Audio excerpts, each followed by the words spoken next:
ఈ సమస్యను పరిష్కరిస్తే ఆ కుటుంబాలకు ప్రయోజనం ఉండొచ్చు. మరి మీరెందుకు మాకు అండగా నిలబడ్డారని మీరు ఆలోచన చేయొచ్చు.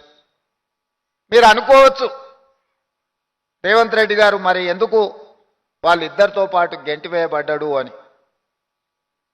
ఈ సందర్భంగా ఒక్క మాట చెప్పదలుచుకున్న, చాలా మందికి మహాభారతం తెలుసు.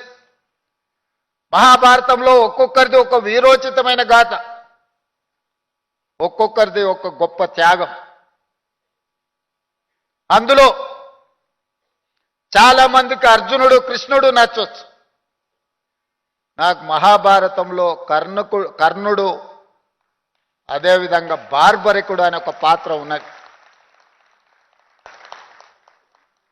కర్ణుడు మిత్రుడి కోసం,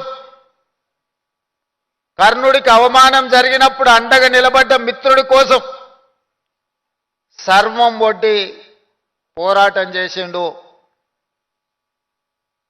చివరి ఊపిరి వరకు అండగా నిలబడ్డాడు.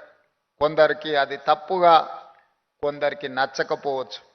కానీ కర్ణుడు మిత్రధర్మాన్ని నిర్వహించిండు. నేను కూడా మిత్రుల కోసం అండగా నిలబడాలి. కొంతమందికి నచ్చొచ్చు, నచ్చకపోవచ్చు. కొంతమందికి ఇబ్బందికరంగా అనిపించవచ్చు.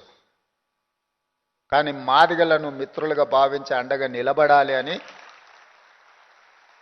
నేను అండగా నిలబడ్డా.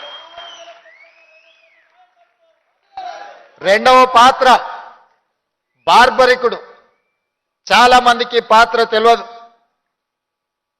మేము భీముణ్ణి విన్నాం, ధర్మరాజును విన్నాం, నకుల సహదేవుల పేర్లు విన్నాం, దుర్యోధన దుశ్శాసుల గురించి విన్నాం.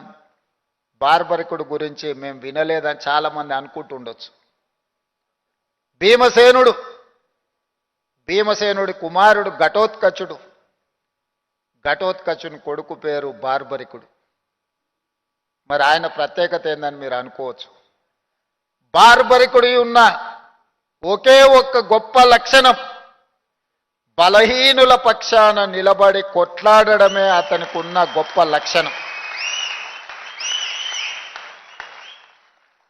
అతను యుద్ధంలో దిగినప్పుడు న్యాయం బలహీనుల వైపు ఉంటే, న్యాయబద్ధమైన బలహీనుల కోసం నిలబడే గొప్ప లక్షణం ఉన్నవాడు బార్బరికుడు.